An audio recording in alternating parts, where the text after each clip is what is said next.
In this question, we cannot see some hidden numbers, but we can see some of the digits. 243 is obvious. 1A7, we cannot see A, and B26.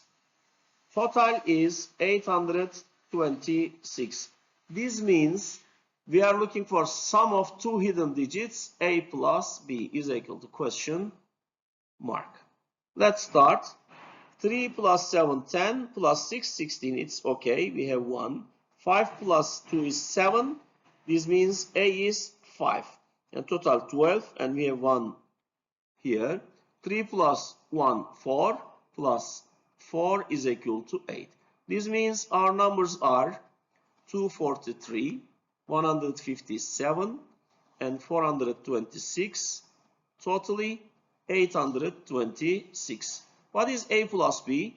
5 plus 4 is equal to 9. The answer is C.